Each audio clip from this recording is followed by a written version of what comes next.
en la Universidad Facultad de Teología Pontificia y Civil de Lima.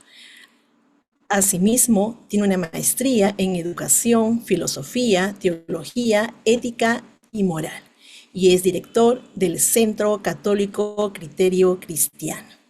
Él, en esta mañana, nos va a dar el tema de la Carta Apostólica del Papa Francisco, capítulo 3 del Fratelli Tutti, pensar y gestar un mundo abierto, promover el bien moral. Padre Pierre, reciba usted también el saludo de nuestro querido Obispo General Castrense del Perú, Monseñor Juan Carlos Vera Plasencia, así como de nuestra directora Medalí Cárdenas. Bienvenido, Padre. Adelante. Muchas gracias, buenos días a todos ustedes. Para mí es una gran alegría encontrarme nuevamente en estas aulas virtuales con los profesores tan queridos del curso de religión que están siempre unidos a ODECAS. Me han pedido que dé esta parte de la encíclica Fratelli Tutti, que, claro, son puntos que dan mucho para hablar, dan mucho para comentar y, por supuesto, ayudan a nuestra formación, pero yo quería presentarlo desde otra perspectiva, es decir, voy a dar digamos, un índice de lo que voy a tratar para que más o menos vean qué cosa es lo que voy a dar. Primero, vamos a hablar acerca de los puntos, concretamente de la Fratelli Tutti, que me han correspondido a mí, que es el capítulo tercero de la Fratelli Tutti. Voy a resumir brevísimamente hablando de estas cosas que el Papa dice, son varios puntos aquí que tiene el Papa. Son puntos que se refieren a los principios de la misma Fratelli Tutti, y después voy a hablar de la raíz de la Fratelli Tutti, es decir, de por qué estas encíclicas sociales y lo que el Papa León XIII, que fue el pionero de las encíclicas sociales con la Rerum Novarum, nos hacen entender cómo es la Iglesia o cómo la Iglesia tiene esta capacidad para poder hablar también de política, de sociedad, de cultura, de educación y cosas así.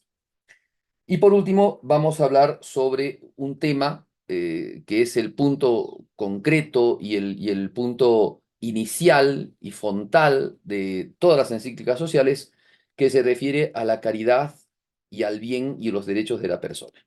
Bien, entonces más o menos esto es el orden de lo que va a ser esta pequeña charlita.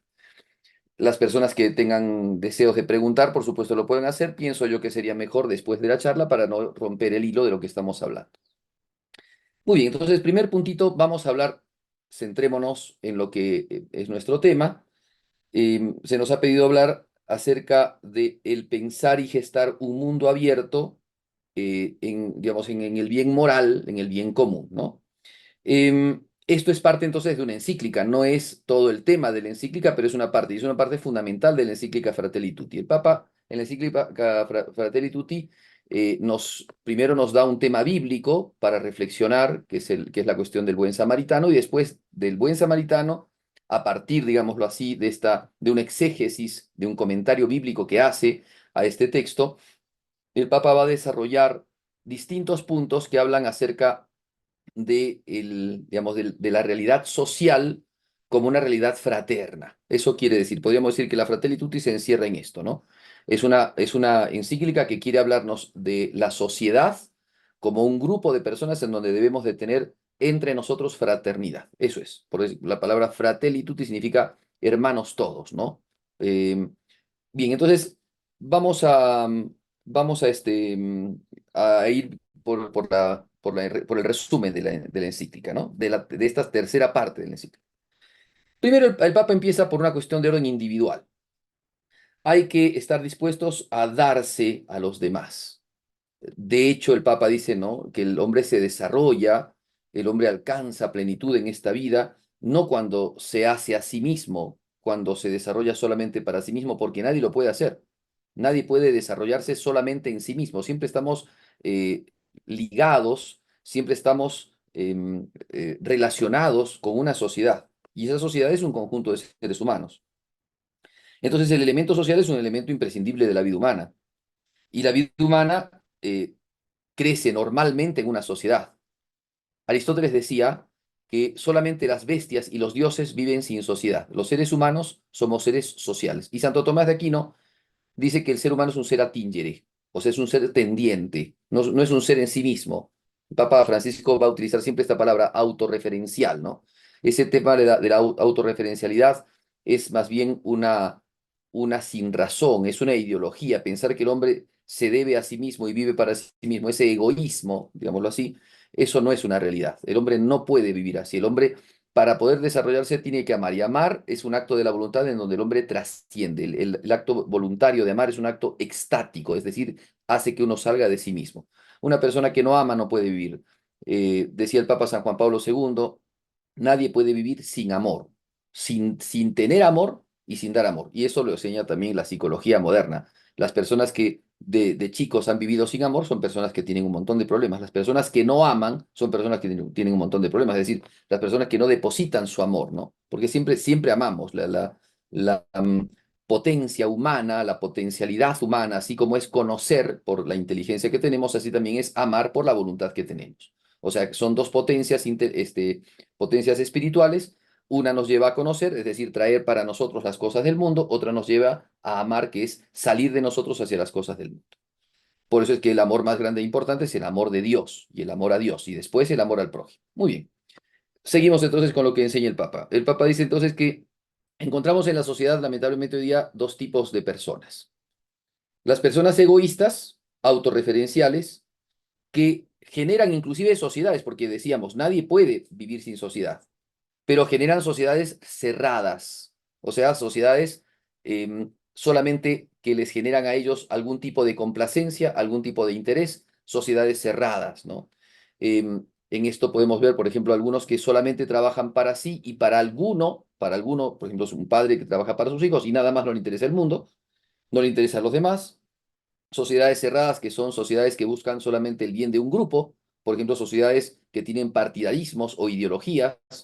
Y después existen las otras sociedades o la otra perspectiva humana, que es la perspectiva del hombre solidario, es decir, del hombre que se vuelve fraterno, que trata a los demás como hermanos y se convierte en alguien abierto a la escucha, a la atención y a la acogida a los demás. O sea, dos tipos de personas en el orden social.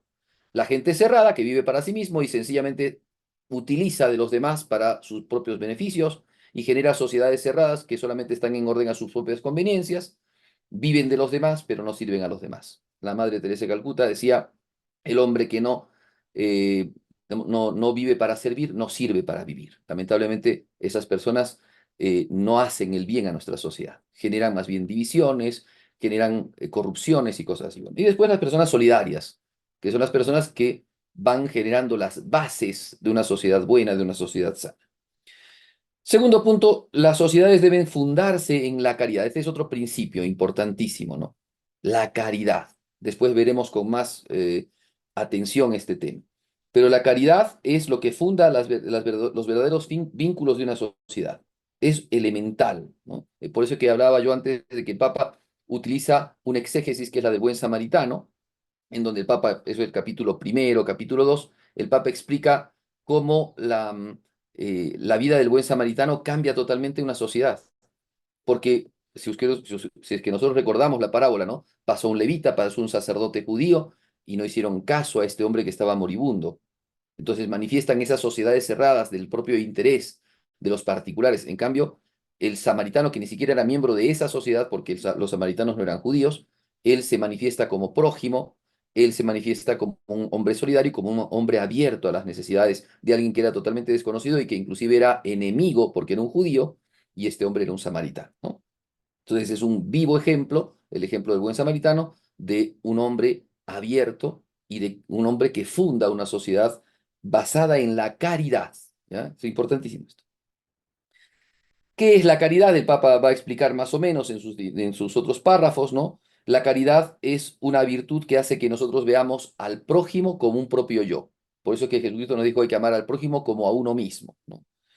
Eh, de hecho, en el antiguo lenguaje latino, cuando se hablaba de un ser querido, se le decía caro, caro amigo, ¿no? Mi querido amigo. La palabra querido viene del término caro. Y el caro significa querido, justamente, ¿no? O sea, es tratar a los demás como alguien querido, como alguien a querer, como un sujeto al cual debemos de querer. No es un ser solamente desconocido, ajeno, al cual yo no le tengo ningún tipo de interés, sino que el prójimo, el ser de la sociedad, nuestros coetáneos, nuestros compatriotas, nuestros compañeros de viaje en esta vida, tenemos que verlos nosotros como seres queridos. Esa es la manera como empieza a vivirse la caridad en el orden social. El amor debe ser fomentado, ¿no? Como un principio social. Y el amor es algo universal, es decir, el amor no es algo segregante, sino que el amor es algo universal. Si bien el amor también hace distinciones, ¿cierto? Nosotros tenemos dentro de los seres que amamos, nuestros seres queridos, ¿no? Nuestros amigos, la gente más lejana, pero ninguno de ellos tiene que ser ajeno a la caridad. La sociedad que ama se abre a los individuos, inclusive a los individuos de otras culturas, a los individuos distintos. Justamente una sociedad cerrada, dice el Papa, es una sociedad que limita cosas, cosas etnológicas, cosas culturales, cosas raciales, según conveniencias. Entonces, los problemas que tenemos hoy día en el orden cultural es una vana percepción o una baja percepción de la caridad que tenemos que tener socialmente. O sea, nosotros tenemos que tener como sociedad un principio, y ese principio tiene que ser la caridad, no la división, no el odio, no el desprecio, no el resentimiento, sino la caridad. Y de hecho dice el Papa, y con esto termino este tema de la caridad, dice el Papa que las virtudes, todas las virtudes, ¿ah? La disciplina, el orden, la limpieza, todas las virtudes y todos los valores de una sociedad sin caridad se pueden convertir inclusive en cosas viciosas, ¿no? Y en cosas aparentes, es decir, virtudes aparentes. Miren ustedes, sociedades, pongo este caso, ¿no? Sociedades como la sociedad holandesa, llamaba mucho la atención, que en esa sociedad ustedes ven, es una sociedad súper ordenada. Ustedes ven el tráfico, no tiene el caos que tiene nuestro tráfico peruano, pero es un tráfico impecable, ¿no? Cuidan estrictamente las normas de tránsito, son súper disciplinados, pero es una cultura de la eutanasia, que mata a los ancianos, que mata a los enfermos.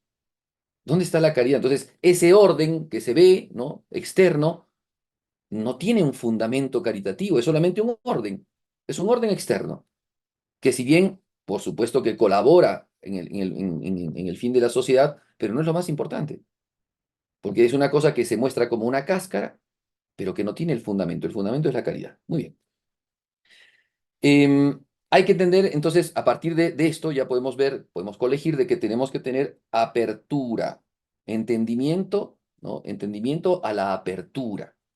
Esa apertura, dice el Papa, no es la apertura de la globalización. Claro que el Papa no utiliza el término globalización, pero se entiende claramente que la apertura que tenemos que tener no es a una globalización desnaturalizada, a una globalización como la que vemos hoy día, ¿no? Que es una especie de cultura dominante, de colonialismo, que hace que las personas piensen digamos, de determinado momento, que se vistan de determinada manera, que piensen, ¿no? Y que obren de determinada manera, y que en eso están tan afín las redes sociales, ¿no?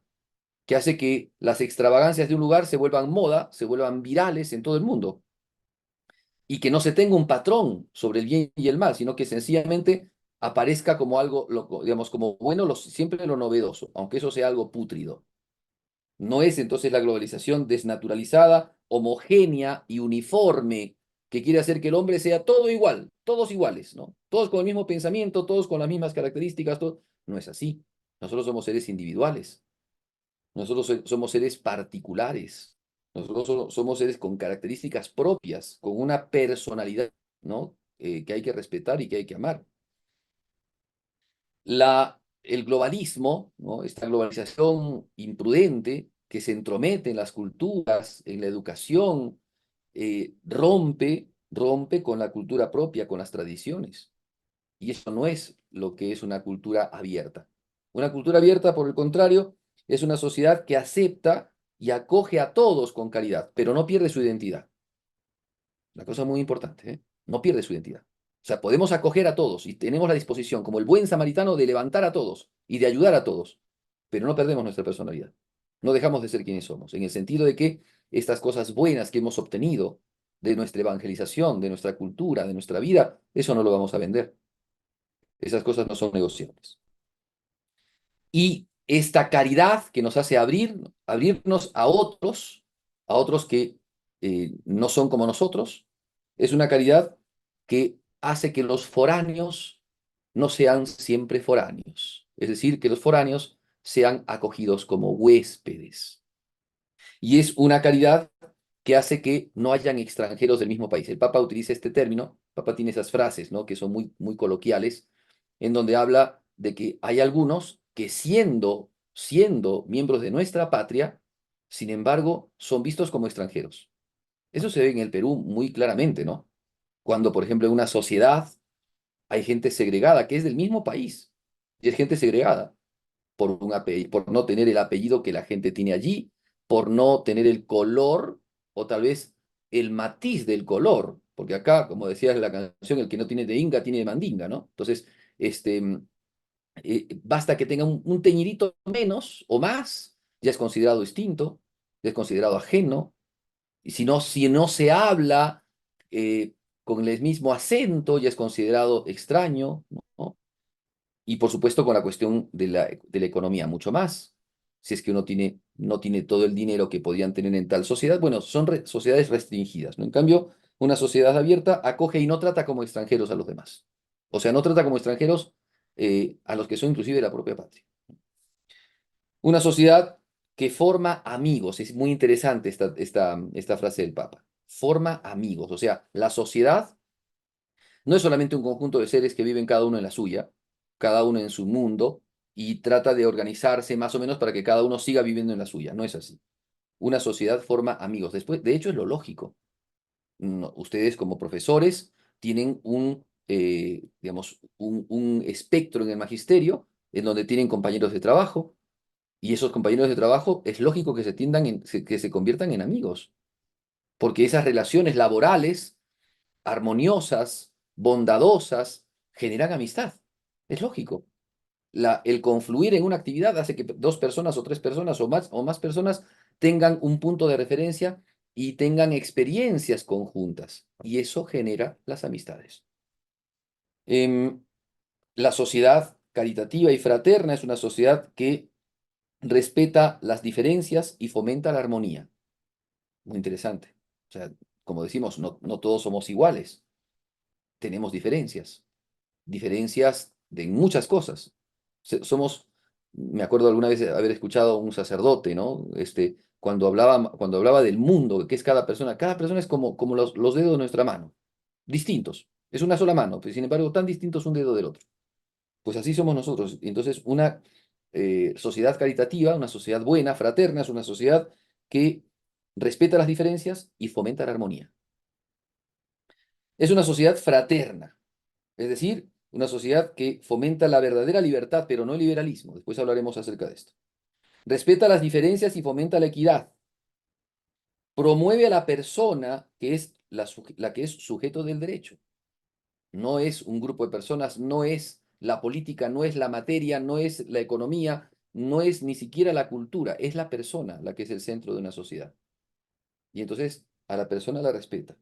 Y respeta justamente el bien común, que es el bien de todos y de cada uno de los individuos de una sociedad.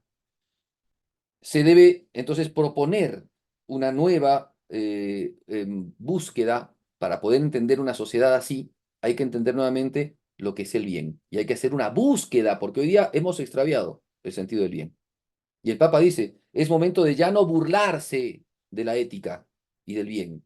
Hoy día nos burlamos de la ética porque la gente al entender que el bien es algo relativo, es algo subjetivo, que depende de cada uno, que cada uno ve con el cristal con que mira, y entonces lo que es bueno para uno puede ser malo para otro y cosas así, rompe el hilo de una sociedad. La sociedad tiene que estar anclada en principios. Esos principios son sus valores. Esos valores son el bien. Pero si el bien no está bien entendido, si el bien está trastocado, si el bien está corrompido, si se entiende el bien por el mal y el mal por el bien, si se entiende que el robo, por ejemplo, puede ser bueno, si se entiende que hay que elegir un presidente porque roba menos, por ejemplo, como acá se dice, ¿no? El mal menor, eso es una sociedad que se ha corrompido. es momento, entonces dice el Papa, de empezar a estudiar la ética que es la ciencia que estudia el bien y que hace que el hombre se conduzca hacia el bien. Y esta es la lógica del Evangelio. Esta es la lógica. No es la lógica del mundo. El Papa dice, ¿no? Esta lógica, esta filosofía, ¿no? No es la lógica del dinero, ni la lógica del poder, ni la lógica de los clasismos etnológicos o sociales o qué sé yo, sino es la lógica del Evangelio, la lógica de la dignidad humana. Bien, hasta ahí un resumen breve del texto del Papa, ¿no? Valdría la pena, si ustedes quieren leerlo, léanlo. Yo igual sugiero, porque el Papa da por supuestas muchas cosas en esta encíclica. Ustedes saben que las encíclicas sociales, como las otras encíclicas morales o las dogmáticas o qué sé yo, son encíclicas que no pueden entenderse como una sola cosa, sino como un eslabón en una cadena.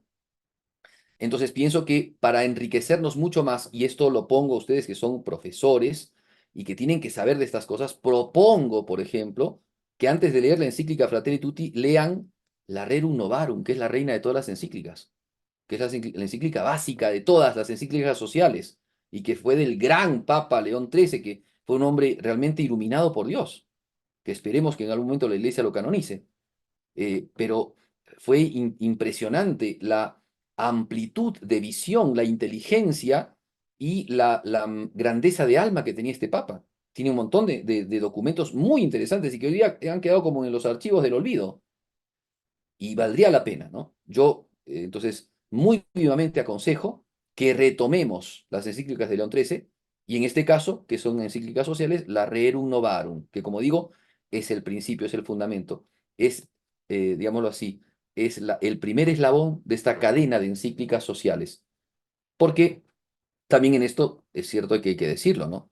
Muchos juzgan del Papa Francisco que es un papa más bien de corte de izquierda, ¿no? No es tan de derecha. Bueno, bastaría que leamos la Rerum Novarum para darnos cuenta en qué consiste justamente el no ser ni de izquierda ni de derecha, sino ser un auténtico católico que en base al Evangelio, hablaremos acerca de esto, y a la doctrina y a la filosofía del Evangelio, como bien lo decía León XIII, realiza, ¿no?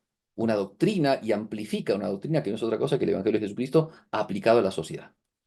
Muy bien. Segundo punto. Entonces, primer punto, el resumen creo que ya más o menos lo he dicho y pueden ustedes, como digo, colegirlo y profundizarlo mucho más. Segundo punto, vamos a hablar de la filosofía del Evangelio, ¿ya? Porque eso es lo que dice el Papa León XIII. El Evangelio tiene una filosofía y es una filosofía que ha enriquecido al hombre, que ha levantado al hombre, porque es el Evangelio. ¿Qué hace el Evangelio? ¿Qué hace el Evangelio? El Evangelio levanta al hombre caído, enfermo, y le da la vida eterna. O sea, lo levanta, lo cura, como el buen samaritano, ¿ven? Que levanta al postrado, al enfermo, al caído, y lo levanta en su cabalgadura y lo lleva a la posada. Eso es lo que hace el Evangelio. Levanta nuestros espíritus caídos, enfermos, nuestros espíritus en pecado, y al darnos la salud del alma por la gracia, nos eleva a la verdadera finalidad del hombre, que es la vida eterna. Eso es el Evangelio. Eso es lo que hace. Podría parecernos una fantasía. De hecho, el Papa Francisco dice, esto que estoy hablando podría parecer una fantasía, pero no es una fantasía. De hecho, es lo más realista que hay. Porque esta doctrina cumple, cumple de una manera fantástica, de una manera impresionante, cumple la propia realidad humana para la cual había sido creado. Muy bien, vamos a ver entonces algunos principios de esta doctrina que es la filosofía del Evangelio. Muy bien, ¿cómo hizo Dios las cosas? ¿Cómo nos enseña la teología católica, la Sagrada Escritura y la explicación católica, que es la teología, y también el orden de la realidad? ¿Cómo nos explica qué es la sociedad? ¿Cómo nos explica qué es el hombre, ¿no? Bien, la primera cosa que podemos entender es que el hombre, como creación, ¿cierto? Es un ser es un ser temporal en esta tierra, tenemos un comienzo y tenemos un fin en esta tierra, es un ser que ha sido formado en una diversidad. Dios nos hizo varón y mujer. El hombre no es solamente el varón o no es solamente la mujer, sino la realización humana.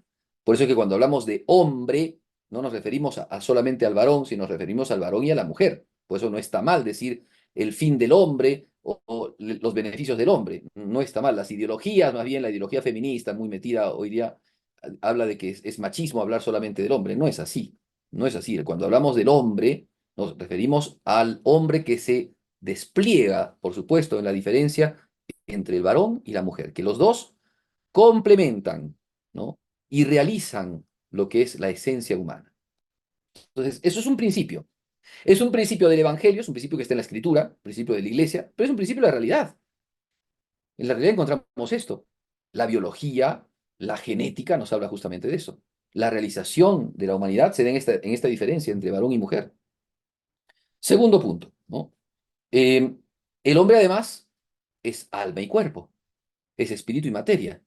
Eso es algo clarísimo. O sea, tal vez han habido posturas materialistas, filosofías materialistas que quieren decir que el hombre es solamente materia, que es solamente cerebro y neuronas.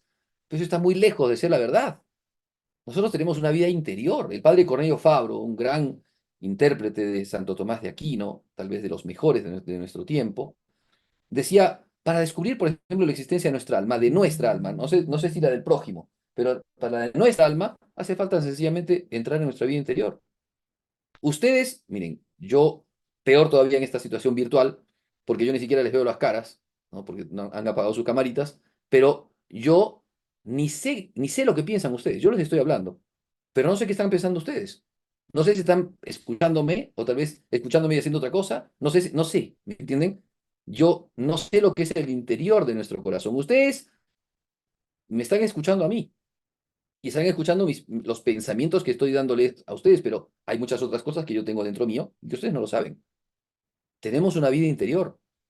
Esa vida es una vida de conciencia. Tenemos una conciencia. ¿Y qué es la conciencia? Es el alma puesta en obra.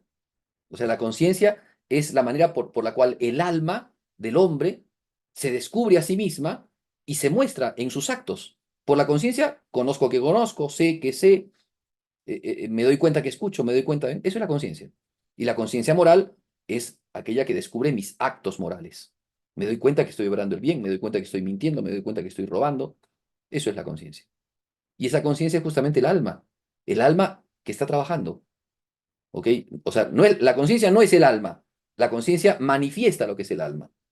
Es el alma que está trabajando, el alma que está actuando.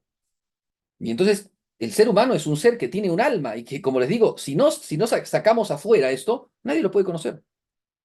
De hecho, muchos problemas, miren, cuando se trabaja en psicología, muchos problemas de nuestras conciencias, muchos problemas de nuestra vida afectiva, es porque no hemos hablado las cosas, porque no las hemos guardado, porque tenemos una vida íntima y nadie la toca a menos que nosotros querramos mostrar a los demás.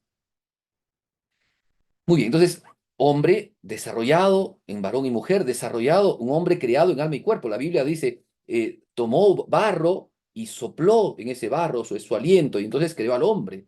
Entonces, esa realidad de alma y cuerpo que está en el hombre, pues, en la Biblia, pero esa es la realidad también, es la realidad. El sentido de la muerte es una muestra clarísima de la existencia de nuestra alma. Con toda esta cuestión del COVID, ustedes han visto, hay personas que por las afecciones que tuvieron, hay un momento en el que ya el cuerpo no puede seguir subsistiendo como ser humano, pero el cuerpo no pierde nada, solamente pierde el alma, y ahí se da la muerte. Eso es entonces, ¿no? Entonces, bueno, ya, estas son pinceladas porque esto da, por supuesto, para mucho. Muy bien, pero además hay, en ese sentido, como hay alma y cuerpo, entonces también en esto hay dos dimensiones. La dimensión de lo espiritual, que es una dimensión distinta. Es una dimensión de lo eterno. El hombre, por tener alma, tiene aptitudes para lo eterno. El hombre se da cuenta que vive y no quiere dejar de vivir. Y no quiere dejar de vivir nunca. Nunca. Si un ancianito quiere dejar de vivir, o un enfermito terminal quiere dejar de vivir, o un suicida quiere dejar de vivir, no es porque digamos, eh, porque quiera morirse, sino porque tiene un problema tal y lo ve tan grande que la única manera que ve él de conseguir la felicidad es quitándose la vida. Pero si no lo tuviera el problema, no quisiera morir. Y tenemos deseo de vivir siempre. Entonces nuestra espiritualidad es una apertura hacia lo eterno. Ahora, ¿Conseguiremos eso eterno por naturaleza? No. Eso es otro punto que es importante tomarlo en cuenta. Pero tenemos apertura hacia lo eterno. Todos queremos ser felices. La felicidad es la muestra más clara de la eternidad. La felicidad no es felicidad temporal. No puede ser, no existe. Eso puede ser alegrías, ciertos contentos, pero la felicidad real es una felicidad eterna. Es punto de llegada. No es medio, no es comienzo, es término, es paz. Y es paz no por un tiempo, es paz para siempre. Por eso es que la eternidad, perdón, la felicidad grita eternidad. Ahora, pero por nuestra naturaleza, por más que seamos espirituales, no significa que seamos eternos. Eso es otro cantar. Tenemos un cuerpo, entonces tenemos dos realidades, o sea, dos elementos de la realidad. Un elemento material, que es también un elemento temporal. Por eso es que el hombre también se aplica a las cosas temporales y a las cosas materiales. Pero tenemos también una dimensión espiritual, que es una dimensión que tiene amplitud eterna. Esto es muy importante, ¿ven? Eso es la realidad, ¿se dan cuenta? No es una fantasía, es la realidad. La enseña el Evangelio y también la enseña el orden natural. También lo vemos en la creación, también lo vemos en la realidad. Todos ansiamos esto, todos lo ansiamos. Es algo que está metido en nuestra genética. Deseamos ser felices. Ahora, hay dos elementos entonces que también hay que tomar en cuenta. Un elemento es el elemento del orden natural, que es el mundo en el que hemos sido creados, el mundo material, pero también la realidad espiritual, que es justamente esta alma. También pertenece al orden natural. Pero ahora se agrega algo más, y esto es ya teología del Evangelio. Cristo ha venido, y ha venido para darnos la gracia. La gracia es aquella virtud, aquel don, aquel regalo que Dios nos da para ser amigos de Dios y para alcanzar la vida eterna. Eso lo ha traído Jesucristo, nadie más. Por eso es que dirá San Pedro en los Hechos de los Apóstoles, solamente en su nombre está la salvación. No hay otro nombre en el que se encuentre la salvación. Es Cristo solamente el que trajo la salvación a este mundo. Nadie más. Entonces, encontramos dos órdenes. Ya hemos visto, miren, ya hemos visto cómo se va dando este binomio, ¿no? El hombre creado en varón y mujer. El hombre creado en cuerpo y alma. El hombre, en cuanto al cuerpo y al alma, destinado a ciertos proyectos espirituales y también temporales y materiales. Pero ahora veamos otro binomio más. El hombre que vive por Cristo, ahora por intervención divina, no por una cuestión humana, no porque el hombre lo merezca, ni porque el hombre se lo deba a sí mismo por naturaleza, sino por intervención divina, el hombre que vive ahora en esta tierra, regido con el orden natural, las leyes físicas, las leyes morales, el derecho natural, no el derecho positivo, sino el derecho natural, y por supuesto el orden de la gracia, que son las cosas sobrenaturales, que es Dios, y que es la gracia de Dios que nos da la posibilidad de alcanzar la vida eterna. Esto es importantísimo. Si no lo vemos así, no vamos a ver lo que es el fin del hombre y no vamos a entender por qué el Papa habla lo que dice y por qué las encíclicas sociales dicen lo que dicen. Si no entendemos la vida eterna, no entendemos lo que es el ser humano. Porque aquí viene entonces la cuestión de la finalidad. ¿Cuál es el fin del hombre? ¿Cuál es el destino del hombre? El destino del hombre no es la temporalidad, no es tener plata, no es la felicidad temporal, no existe. Dijimos, acá encontramos alegrías, pero siempre tenemos esperanza de una felicidad eterna. Acá encontramos gozos. Una persona encuentra, digamos, a un ser querido que hacía muchos años que no lo veía, lo abraza, lo acoge en la casa, pero esa no es la felicidad.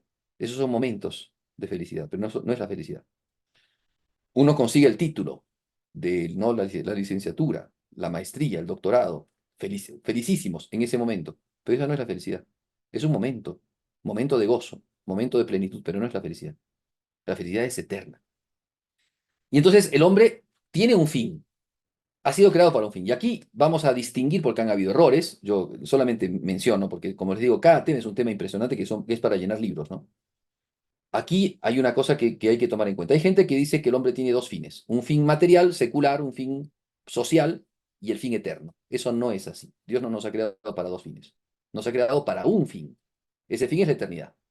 Y esta eternidad, ¿no? Se realiza, se va concretando mediante la fidelidad a la gracia, que es también el operar, el construir el reino de Dios en esta tierra. Lo que se decía en el mundo medieval, que es muy propio decirlo, la cristiandad. Y que hoy día el Papa San Juan Pablo II le llamaba la cultura del amor, la sociedad del amor, la sociedad de la caridad, o como quieran decirlo, pero es la cristiandad. Entonces, esto es importante decir, ¿eh? Que el hombre está creado para alcanzar la finalidad, ¿no?, propia de su vida, que la naturaleza, aunque no puede alcanzarla por sí misma, reclama, que es la felicidad y que es la eternidad. Por otro lado está la vida temporal. Y la vida temporal se convierte en un medio para alcanzar la vida eterna. Ya. Si no partimos de ese principio, no entendemos la sociedad. Porque si la sociedad es solamente, digamos, es el fin del hombre, porque algunos entienden que la sociedad es el fin del hombre, que el hombre está creado para ser social y esa es la finalidad, vivir en la sociedad es su finalidad, perdimos. Esos fines son fines temporalistas, perdimos. El hombre no ha sido creado para eso. Y al perder el fin, perdemos el sentido de lo que tenemos que hacer. Si no conozco, a ver, vamos a poner un ejemplo. Si yo soy un arquero, ¿no?, un hombre que tira flechas, o un hombre que hace disparos, y no tengo un blanco, un bull, ¿a dónde voy a disparar? Voy a ser un loco, voy a empezar a disparar a cualquier lado. Yo tengo que tener un lugar a donde disparar para poder disparar, ¿no? ¿Cómo me voy a mover y a dirigir yo si no tengo una finalidad? Si nosotros creemos que la única finalidad de nuestra vida es, por ejemplo, tener una familia, tener plata, tener un trabajo, vivir, digamos, estudiar, tener plata, tener, no sé, negocios, tener honores, si pensamos que ese es el fin de la vida, todo lo vamos a construir para eso. Y entonces la finalidad social se va a corromper. Y eso es lo que pasa en muchas situaciones de nuestras vidas y en muchas situaciones de la sociedad, que creen y construyen una vida para solamente la sociedad y convierten la sociedad en un fin y no en un medio. Entonces se tornan sociedades totalitarias, envolventes, que en vez de promover a la persona, promueven sus fines propios, sus intereses personales. Muy bien, y eso entonces hace ver de que hay, es importante también, entonces en orden a este binomio, hay entonces dos sociedades en las que vivimos. Una sociedad que es la sociedad temporal, sí, que tiene sus propios gobernantes, que es los gobiernos de cada país, y después una sociedad espiritual, que es la sociedad de iglesia, en donde Dios, ¿no? Dios rige las dos, por supuesto, pero en donde Dios delegó a determinadas personas para que la rigiesen. Por eso es que tenemos autoridades en lo civil y autoridades en lo eclesiástico, porque son dos sociedades. Caminan y nosotros somos ciudadanos de estas dos sociedades. Una sociedad temporal, todos tenemos, yo también como sacerdote tengo mi DNI y voy a votar y tengo que, digamos, tributar y los derechos, que todo lo que tiene cualquier ser humano. Pero nosotros, como cristianos, pertenecemos a una sociedad que es más elevada, que es la sociedad eclesiástica, digámoslo así, que es la iglesia, que es nuestro cristianismo, que no es individual, sino que es una sociedad. Toda sociedad tiene que tener un orden, tiene que tener leyes, tiene que tener gobernantes. Toda sociedad ordenada es así. Así entonces es la sociedad humana y así también es la sociedad eclesiástica. ¿Se dan cuenta? Ahora, ¿pueden convivir? Sí. ¿Por qué pueden convivir la sociedad eclesiástica, la iglesia y el mundo, la iglesia y la política? ¿Por qué pueden convivir? Primero, porque sus fines son distintos. No nos estamos pateando los dos en el mismo tablero. El fin de la sociedad, el fin de la sociedad política, es el bien común. Eso es importante. El bien común de cada persona. El fin de la iglesia es la vida eterna. Una sociedad está por encima de la otra y si no lo entendemos así, perdemos el sentido. Así como el alma y el cuerpo están juntos, pero el alma es primero que el cuerpo, en razón de su actualidad, en razón de su perfección, en razón de su virtualidad, así también la sociedad eclesiástica está por encima de la sociedad civil. Eso es así, por los fines. Los fines, a ver, hay un principio filosófico. Las potencias se especifican por sus objetos. Las potencias son, por ejemplo, nuestros sentidos. La potencia más espiritual que tenemos es la vista. La vista es aquella potencia que nos hace ver los colores y distinguir las formas. Es más espiritual que el tacto. Es más noble que el tacto. Así también, dentro de estas dos sociedades, la sociedad que tiende al bien más grande, al bien más elevado, que es Dios, es la sociedad que prima sobre la otra. Y no quiere decir que tiene que gobernar una a la otra, porque son dos sociedades distintas, nuevamente, pero estamos hablando de nobleza. Y evidentemente también estamos hablando de cierta direccionalidad. Por eso es que cuando no se hace caso al Evangelio de Jesucristo en una sociedad, la sociedad se corrompe y se pierde. Y acá, cuidado, no es hablar de lo que habla un padrecito, de lo que habla un obispo, no es lo del título personal, no es la inteligencia de tal autoridad, no es el desempeño, no estamos hablando de eso, estamos hablando de la doctrina de Jesucristo. Si la doctrina de Jesucristo, que es la caridad, no empapa a una sociedad, la sociedad se pudre por el egoísmo, por la codicia, por el robo, el latrocinio, por la barbarie. Si nuestros lazos no son de caridad, son entonces de poder, son entonces de humillación, son de dependencias. Es terrible. Por eso es impresionante. Si ustedes se ponen a pensar en esto, es impresionante la filosofía del Evangelio.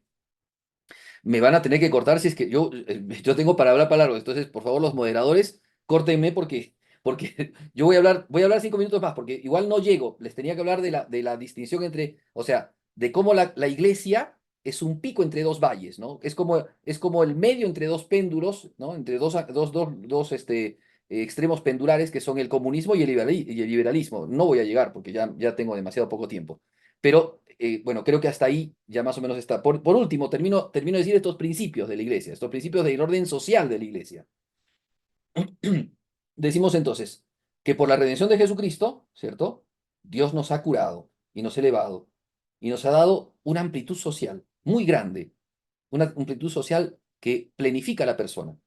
Porque Cristo nos ha dicho que está en el cielo, pero también está en el prójimo.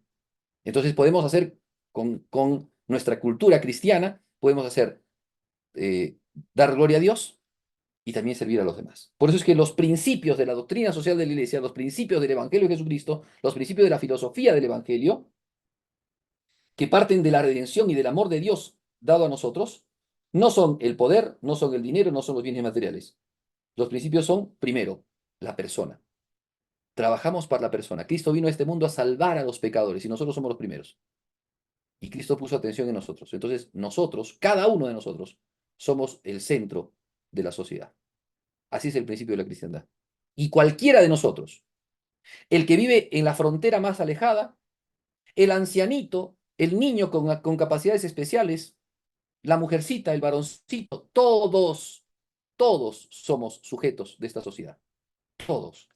Los de la ciudad, los del campo, los de la selva, los de la sierra, los de la costa, todos.